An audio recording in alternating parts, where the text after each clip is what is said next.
인간은 누구나 쓰임받고 싶은 욕구가 있습니다. 할 일 있다고 하는 것, 쓰임받고 산다는 것, 정말 행복한 일입니다. 갈릴리 청년들이 예수 만났습니다. 인생 바뀝니다. 그의 인생에 이전에 손에 쥐고 있었던 것을 다 내려버리는 결단도 있었습니다. 그리고 발걸음 옮겨가는 가운데 새로운 체험의 자리가 있습니다. 예수님 통해서 우쭐거리는 때가 있었죠. 예수님 통해서요 높은 지위 얻을 것 같은 상상도 했습니다. 그러나 가다 보니까 십자가가 보여서 뿔뿔이 흩어져 버립니다. 그의 삶의 자리에 이전의 것을 얻기를 원했건만 이전의 것으로 다시 되돌아가 버립니다. 그리고 성령 체험의 자리 가기 전에요 부활하신 예수님 찾아와서요 그의 삶의 자리에 필요한 것을 다시 한번 반복시킵니다. 그리고 나서 그 예수님 영원토록 함께 있을 것 같았는데 구름 타고 올라가 버리십니다. 그리고 그들이 이전에 본인들이 몰랐던 자기들에게 사명이 있다는 것을 깨닫게 됩니다. 땅 끝까지 가라. 그리고 복음을 전해야 된다라는 겁니다. 이제는 예수님과 함께 있으면 좋았을 텐데라는 생각, 그리고 예수님 때문에 다 될 것 같은 그런 어떤 착각. 그러나 사명이라는 것은 내가 힘써서 이루어야 되는 내용들이었습니다. 바로 그들은 세상에 파송되는 하나님의 일꾼들이 되었습니다. 그들은 이제 그들의 삶 속에서요 세상 땀 흘리면 될 것 같았던 그것 이전에 다른 것들이 그의 삶 속에 찾아와 자리매김합니다. 십자가가 무엇인지를 깨달아갑니다. 부활하신 예수님이 계셨던 그 무덤이 빈무덤 되어진 것을 알게 됩니다. 기도의 자리를 지키는 가운데 성령의 체험 가운데 성령 충만이라는 내용들을 알게 됩니다.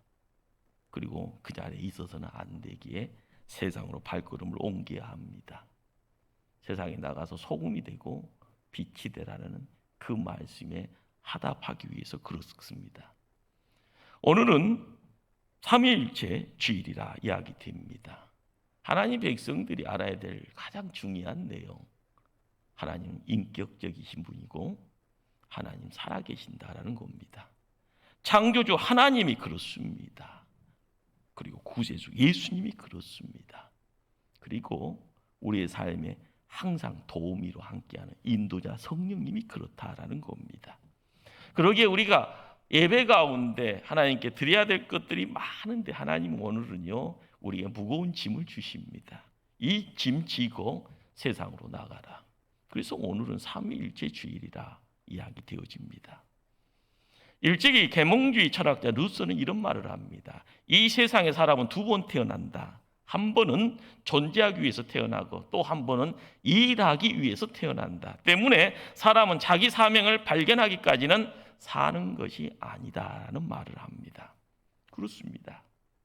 그릇이라고 다 그릇 되어지는 것 아니고요. 쓰임받고 사는 그릇이 있고 쓰임받지 못하고 버려지는 그릇이 있습니다. 성경에 무수한 사람들 등장하죠. 유능한 사람처럼 보였지만은요 버림받은 사람이 있었습니다. 세상 사람들은요 무능하다라고 이야기합니다. 낙인 찍었습니다. 그러나 크게 쓰임받은 사람들 얼마든지 있음을 우리는 보게 됩니다. 오늘 읽은 성경 말씀은요 유능한 것처럼 보였지만 버림받은 사람의 대표자로 사울왕을 우리는 보게 됩니다. 무능하게 보였지만은요 심지어는 가족들에 의해서 스스로 생각하기에도 무능한 것처럼 보였지만 쓰임받는 사람의 대표자로 소년 다윗이 모습을 드러냅니다. 세월이 지나서요 1000년, 1500년이 지나고 나서 사도 바울이라는 한 인물이 전도 여행을 떠납니다. 그리고 사람들을 모아놓고 설교합니다. 그러면서 이런 말을 합니다. 사울을 폐하시고 다윗을 왕으로 세우시고 증언하여 이르시되 내가 이새의 아들 다윗을 만나니 내 마음에 맞는 사람이라. 내 뜻을 다 이루리라. 하나님은 어떤 사람을 버리시고 어떤 사람을 들어 사용하십니까? 첫째로 하나님은 자신의 위치를 알고 최선을 다하는 사람, 그런 사람을 찾습니다. 선지자 사무엘이요, 다윗을 만나는 첫 만남은요, 어떻게 보면 굉장히 역설적인 모습이 있습니다. 누군가는 큰 뜻을 가지고 갔건만 주인공이 모습을 드러내지 않습니다. 그리고 그 모습을 드러내는 그 사람이요, 집안에서는 약자였습니다.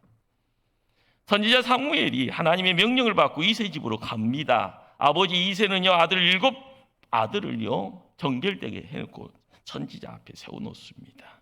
일종의 면접장처럼 서 있는 느낌이 듭니다. 그러나 하나들이 세워지는 그 가운데 하나님의 음성은요, 내가 택하지 않았다라는 겁니다. 다윗은 이세의 아들 8아들 중에 막내입니다. 아버지도 그에게 별 기도하지 않았던 모양입니다. 그래서 왕이 될 면접장에서요, 그 시험장에서 빠져 있습니다. 그때 사무엘이 묻기에 내 아들 다 여기 있느냐? 이세의 대답은요, 아직 막내가 남았는데 그는 양을 지키나이다 라고 대답합니다. 여기 막내라는 말은 단순히 형제 서열상의 막내이기도 하지요. 그리고 어리다 보니까 집안에서도 약자임을 의미합니다. 그런데 주경학자들은요, 역사의 이면의 다른 부분들 찾아가는 가운데 우리에게요, 놓쳐버린 부분들을 하나 이야기를 해주는 분이 있습니다. 정설이 아니고 야설입니다. 학계에서 정식적으로 정식적으로 인정된 이야기는 아닙니다. 다윗이 왜 이렇게 천덕꾼이가 됐을까? 아버지 이세가요, 주워온 아들이라는 겁니다. 그러다 보니까 집안에서 누구 하나 이 아들 다윗을, 형제 다윗을요, 형제로 세우지 못하더라는 거죠. 어리니까 세워줘야 되고, 못 배웠으니까 세워줘야 되고, 힘없으니까 세워줘야 되는데 집안의 가장 어려운 일을 감당하는 막내가 되었다라는 겁니다. 그러나 하나님은 그를 택합니다. 하나님의 관점과 사람의 관점 동일하지 않습니다. 결단코 하나님의 기준, 사람의 기준은 같을 수 없습니다. 하나님의 뜻과 사람의 뜻 다를 수밖에 없습니다. 하나님 앞에서 쓰임받기를 원하십니까? 나의 모습이, 나의 현 주소가, 내가 처한 상황이 어떤가라는 것을 정확히 알아야 될 줄 압니다. 하나님은 교만한 자를 대적하기 위해서 약한 자, 겸손한 자를 쓰십니다. 사울이라는 왕이요, 버림받은 이유가 바로 여기에 있습니다. 자기의 한계를, 자기의 위치를 몰랐습니다. 왕이기 때문에 모든 것을 다 손에 쥐고 있는 만인지상의 자리라, 그런 생각, 그렇습니다.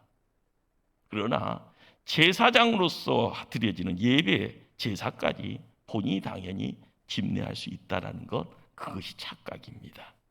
그러기에 싸움의 승전을 통해서 갈멜산에다가 자기를 위하여 승전 기념비를 세웠습니다. 그래서 하나님은 사울 왕을 교만하다 이야기하시고 그러기에 버릴 수밖에 없었던 겁니다. 신약 성경을 읽다 보면은요, 이 사울이라는 이름을 또 만나게 됩니다. 사울이라는 이름의 뜻은 큰 자라는 뜻입니다.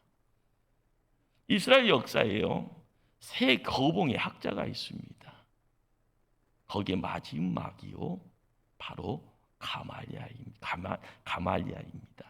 대학자죠. 대학자의 바로 수제자 역할을 하는 사람이 바로 사울이라는 인물입니다. 그러다 보니까요, 세상 누릴 것 다 누립니다. 그러다 보니까요, 세상에 이야기 되어지는 권세 가지고 그 당시의 문제의 핵심 인물 되어지는 예수와 관계되어 있는 사람들을 잡아가는데 선봉장이 됩니다. 그가 부활하는 예수님 만납니다. 성령의 이끄심에 의해서요, 아라비아 광야에 가서 3년의 세월을 보냅니다.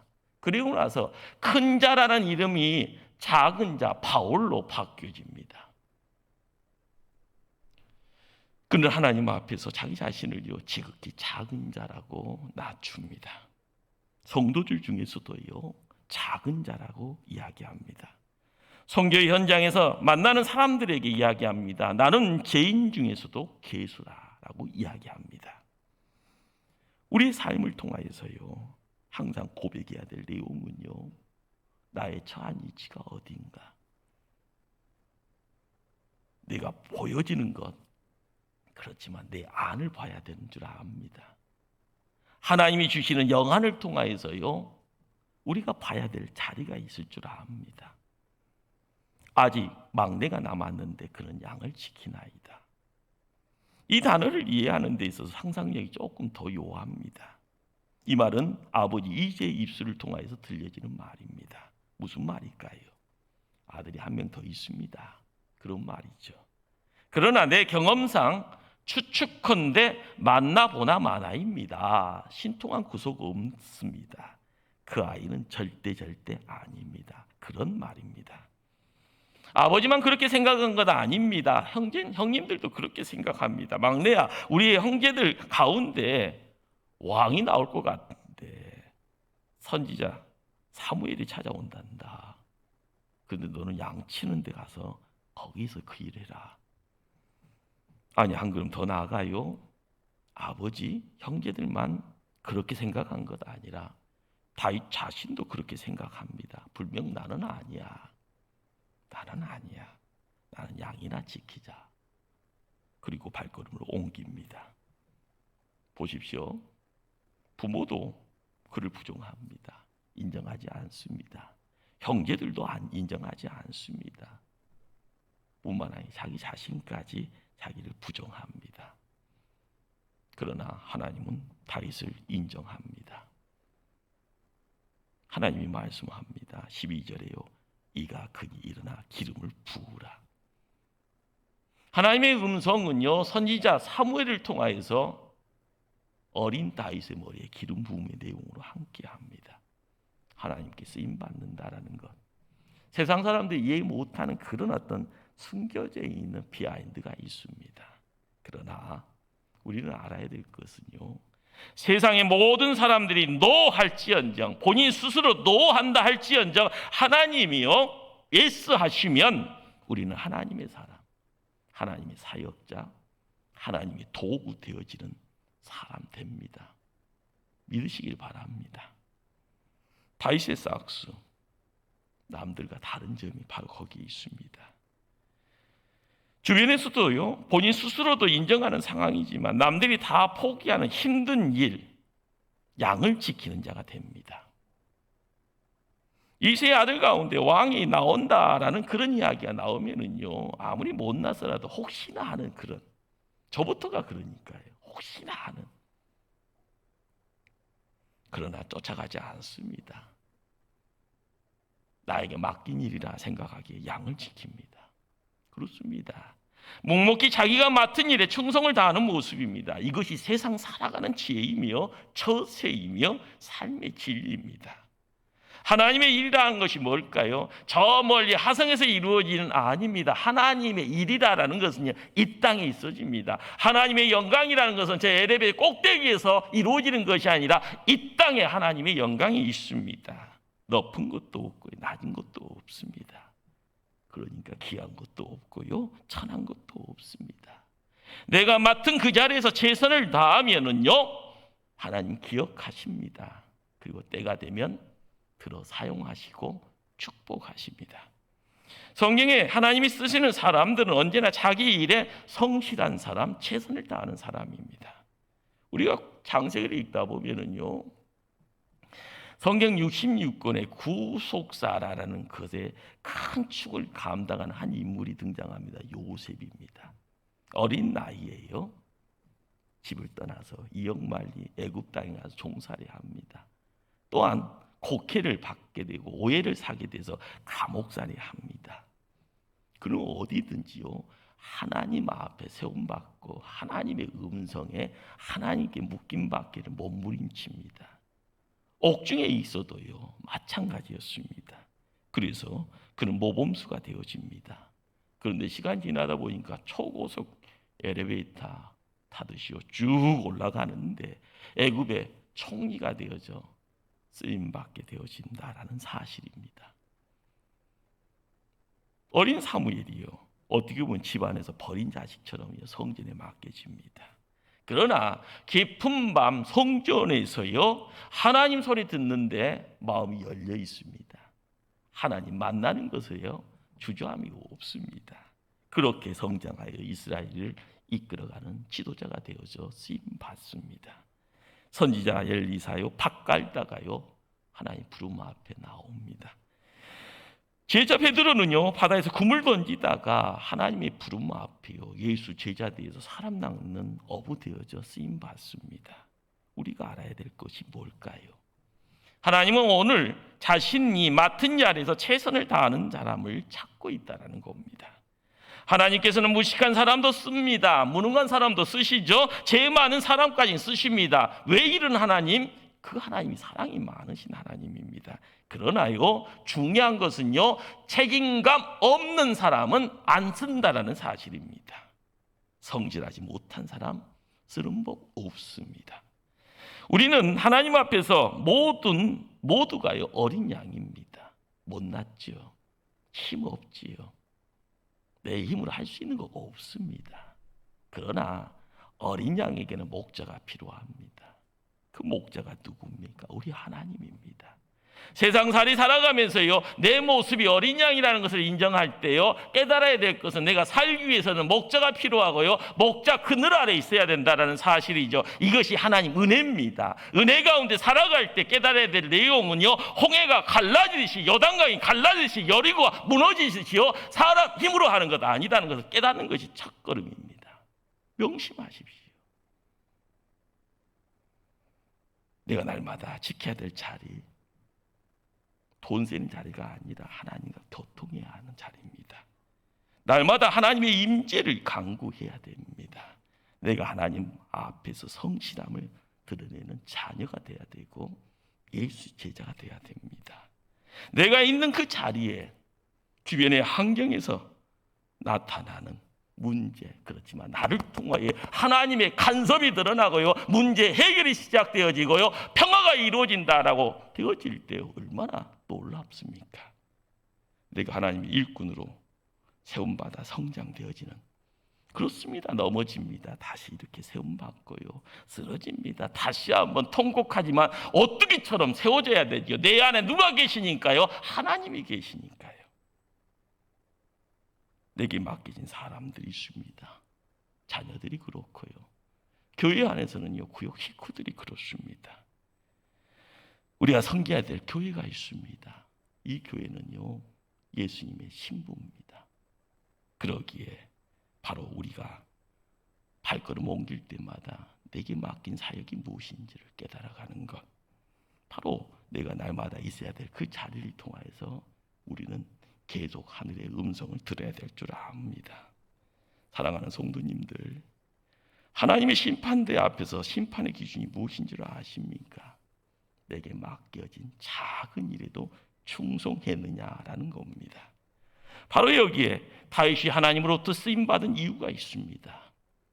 그는 양을 지키나이다. 아버지도 인정하죠. 형제들도 인정하는 그 자리가 힘듭니다. 그 자리가 애롭습니다. 그 자리는요 누군가가 즐거이 찾아가는 자리 아닙니다. 혼자 양을 지키는 자리입니다. 그렇지만 그 자리를 지키는 충성된 일꾼이 누구였습니까? 다윗이었습니다. 둘째로요, 하나님은 마음의 중심에 하나님을 모시는 사람을 찾습니다. 하나님께서 다윗을 선택하신 가장 분명하고 확실한 이유가 바로 7절에 나옵니다. 여호와께서 사무엘에게 이르시되 그의 용모와 키를 보지 말라. 내가 이미 그를 버렸노라. 내가 보는 것은 사람 같지 아니하니 사람은 외모를 보거니와 나 여호와는 중심을 보느니라. 오늘 우리 시대는요 외모 날씬하게 보이고 아름답게 보이기 위해서 목숨 겁니다. 어떻게 보면 국내산이 아니라 외국산의 진기한 값 나가는 화장품 써야 되고요. 유명한 성형 의사 통해서요 하나 둘 하다 보면은요 중독까지, 성형 중독까지 가는 가운데 심한 부작용까지 마다하지 하면서요 전투적으로 나갑니다. 물론 하나님이 주신 몸 어느 정도 건강하고 아름답게 지키는 것 좋은 줄 압니다. 그러나 것에 치중하는 것이 아니라 마음 중심을 가꾸는 그 일이 누구보다 중요하고 우선시돼야 될 줄 압니다. 다윗의 7 아들들을 다 거절하신 하나님, 그 하나님이 다윗의 중심을 보셨습니다. 다윗의 중심이 어떻게 그렇다는 걸까요? 다윗의 중심, 마음 중심에 무엇이 있었기에 그렇을까요? 우리는 사무엘상 17장 한 장을 더 찾아가면은요, 손에 땀을 쥐게 하는 전쟁의 스펙타클한 내용들을 우리는 보게 됩니다. 거기에 등장하는 한 인물이 있습니다. 거인이었고요. 거인의 등장을 통하여서 사람들은 주눅듭니다. 심지어 이스라엘 군대가 의기소침, 겁을 먹고 도망갈 궁리만을 하고 있는 그런 위기 상황의 전쟁터입니다. 그런 위기 상황에서 소년 다윗이 나타나 사울 왕에게 이런 말을 합니다. 여호와께서 나를 사자의 발톱과 곰의 발톱에서 건져내셨은즉 나를 이 블레셋 사람의 손에서도 건져내시리이다. 무슨 말일까요? 허풍 아닙니다.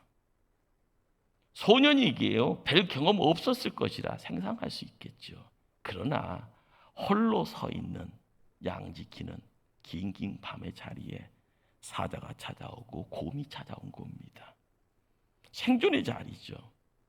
다윗은 지키는 것이 생존이고요. 사자와 곰은요, 이겨서 양을 잡아먹는 것이 생존입니다. 그런데 하나님은 다윗을 통하여 승리케 했다는 것이죠. 나 정도의 용념이면 이길 수 있다가 아닙니다. 성경 정확히 읽으시 바랍니다. 나는 소년입니다. 그렇지만 나를 통하여 하나님은 하십니다라는 그런 담대함의 선언입니다. 바라는 것들의 실상이요, 보이지 않는 것들의 증거를 소유한 성도의 눈에는 뭐가 보여야 됩니까? 하나님이 보여야 합니다. 그냥 돈 받고 일하는 일꾼들의 눈에는요, 그냥 시키는 일입니다. 그리고요, 적당입니다. 적당히. 교회를 사랑하는 사람들에게는요, 예수님의 신부인 교회가 사랑스러워야 되는 겁니다. 이 교회에 못난 사람이 있고요, 나한테 유익이 되는 사람이 있을지언정 못난 사람까지 사랑해야 되는 겁니다. 시간이 지나서요, 거인 골리앗과 소년 다윗이 함께 맞짱을 뜨게 됩니다. 근거리에 서임받아서 이제는요, 일촉즉발입니다. 그런데 다윗이 입술을 열입니다. 너는 칼과 창과 단창으로 내게 오거냐? 나는 만군의 여호와의 이름 곧 내가 모욕하는 이스라엘 군대의 하나님의 이름으로 내게 나아가노라. 그런 계속해서 말합니다. 여호와의 구원하심이 칼과 창에 있지 아니함을 이 무리로 알게 하리라. 전쟁은 하나님께 여호와께 속한 것인즉 그가 너희를 우리 손에 넘기시리라. 다윗이라는 한 인물이요, 유능이라는 말을 찾기 이전에 소년입니다. 남들이 알지 못하는 어떻게 졸업장도 없습니다. 스펙거리도 없습니다. 그냥 아버지 말에 순종하고 형제들의 말에 순종하면서 양 지키는 그런 양치기 목자였습니다. 그러나 다윗의 마음에는요, 하나님이 있습니다. 다윗의 입술에는 하나님의 이름이 있습니다. 다윗은 철저히 하나님 중심으로 세상 살아갑니다. 그는 하나님만 두려워하고 절대적으로 하나님의 능력만을 믿습니다. 그가 무서워하는 것은요, 블레셋의 거인이 아닙니다. 적군의 강한 무기와 많은 숫자가 절대 아니었습니다. 오직 하나님이 나를 도구로 사용해 주시면 골리앗까지도 이길 수 있다는 그 믿음에 죽어도 의심이 없었습니다. 그렇습니다. 우리에게도 이런 영적인 체험이 필요할 줄 압니다. 그런 영적의 경험의 자리로요, 누군가가 이끌 때요, 순종하고 들어갈 때 겁먹을 이유가 없지요. 내 무릎이 나에게요, 하늘의 문을 열 것이고요, 내가 말씀 붙잡고 있으면 그 말씀이 나에게 능력으로 함께할 때 우리는 세상을 바꾸는 그런 힘 있는 존재가 됩니다. 하나님 무엇을 보셨습니까? 하나님을 사랑하는 다윗의 그 마음. 그렇습니다. 승리의 자리에요 세움받게 되어지고요, 승리하는 다윗의 눈을 통하여 땅에 쓰러져 죽은 사체되어져 있는 골리앗의 그 모습을 목도하고 그 죽음을 손으로 이끄는 자가 됩니다. 맞습니다. 여호와의 눈은 온 땅을 두루 감찰하사 전심으로 자기에게 항하는 자를 위하여 능력을 베푸신다. 역대하 16장 9절의 말씀입니다. 하나님께서는 사울왕이 여호와의 말씀을 버렸으므로 여호와께서도 사울왕을 버렸다고 했습니다. 그러나 다윗이 하나님의 말씀, 하나님을 높이실 때 다윗을 높여주셨다고 이야기합니다. 오늘 우리가 찾아 읽은 이 말씀이요, 코로나의 재앙 앞에 서 있는 우리 현대인들에게 보여주는 하나의 그림입니다. 거인 골리앗의 키와 무기가 재앙으로 보입니다. 벌벌 떨고 있는 이스라엘 군대처럼 이 시대에 우리 또한 벌벌 떨고 있습니다. 두 가지 선택지만 있습니다. 자기 중심, 자기 고집대로 살아가는 인본주의냐, 아니면 하나님 중심, 하나님 제일주의로 살아가는 신본주의냐. 내가 세상을 통치하기를 원하느냐, 세상을 다스리기를 원하느냐, 하나님이 세상을 다스릴 때 나를 쓰기를 원하느냐. 바로 이것이 하나님이 버리는 사람이 되느냐, 아니면 하나님이 크게 쓰는 사람이 되느냐를 결정하는 바로미터가 됩니다. 골리앗의 가치관을 가지고 살아가는 사람들이 있습니다. 그들은요, 남들의 눈에 두려움의 대상인 거인 골리앗처럼 나도 골리앗이 되기를 원합니다. 인생의 목표가 되지요. 누가 돈 벌었다고 하면 쫓아가는 거고요. 그 돈이 권세라고 생각하기에. 그러나 하나님을 마음의 중심에 둔 소년 다윗 앞에서는요, 그 거인 골리앗이 물맷돌의 희생양이 됩니다. 믿음의 성도들이 착각하면 안 됩니다. 이 세상의 골리앗의 가치관이 모든 것의 안성이며 정상에 올라선 승리자처럼 보일지언정 명심하십시오. 해가 뜨면 사라지는 물안개입니다. 셋째는요, 하나님은 성령의 사람을 찾고 계십니다. 오늘 마지막 읽었던 13절에 다윗이 사무엘 선지자부터 기름 부음을 받습니다. 성경은 이야기합니다. 이날 이후로 다윗이 여호와의 영에게 크게 감동되니라. 이 말은요, 하나님의 성령이 다윗과 함께 했다라는 말입니다. 하나님은 영이십니다. 우리는 이 말을요, 성령님이 함께 하셨다. 성령님은 신약에만 있는 걸로요, 아닙니다. 천지 창조의 자리에 성부 하나님, 성자 하나님, 성령 하나님이 함께 하셨습니다. 하나님이 살아있음을요, 온몸으로 체험할 수 못하게 하나님 보여달라고 이야기하고, 그 하나님이 살아있음을요, 무감각하기에요, 하나님 죽었는가, 나를 사랑하지 않는가 이야기하기에요, 우리는 항상 등 돌립니다. 말씀을요, 팽개쳐 버렸습니다. 귀 닫고 눈 닫고 마음을요, 시베리아 차가움으로요 무장시켜서요 내 마음대로 세상 살아갔습니다. 우리가 알아야 됩니다. 하나님은 성령의 사람을 찾고 있고요, 그 사람을 쓰신다는 사실입니다. 우리는 성경을 찾아가면은요, 사무엘상 18장 10절에요 하나님의 성령이 사울에서 떠나고요, 악령이 사울에게 힘있게 내렸더라라고 기록합니다. 그가 집안에서 정신없이 떠들어대는 자가 되었다라고 그렇게 기록합니다. 집안에서요 정신없이 떠드는 자, 무슨 말인가요? 정신이 오락가락하는 정신병자가 되었다라는 말로 이해하면 될 겁니다. 자신의 정신을 놓아버리고요, 자기의 영혼을 상실하고 난 후에는 이유 없이 주변 사람들에게 생트집 잡고 사람을 괴롭힌 자가 된 겁니다. 이미 하나님으로부터 사람으로부터 버림받은 겁니다. 귀신에게 붙들리면 귀신의 종이 되고요, 성령에 감동되면 성령의 사람이 됩니다.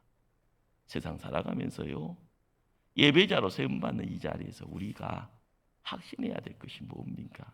하나님이 인격적인데, 하나님 살아계시는데, 내게 뭔가를 맡기는데 내가 가야 되나 말아야 되나. 그런데 우리가 꼭 알아야 될 것이 있습니다. 이 사실을 잘 알고 있던 다윗이요, 하나님께 눈물로 간구하는 기도에 이런 말씀이 우리에게 들려집니다. 시편 51편 11절 말씀이죠. 나를 주 앞에서 쫓아내지 마시고 주의 성령을 내게서 거두지 마소서. 그렇습니다. 다윗은 궁궐에서 쫓겨나는 것보다 주 앞에서 쫓겨나는 것을 두려워합니다. 다윗은 왕강을 거둬가는 것보다 성령 거둬가는 것을 더 무서워합니다.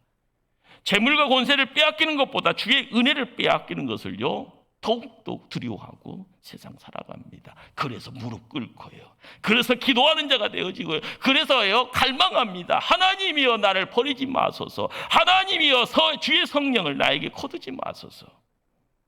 목마른 사람이 우물 판다는 속담이 있습니다.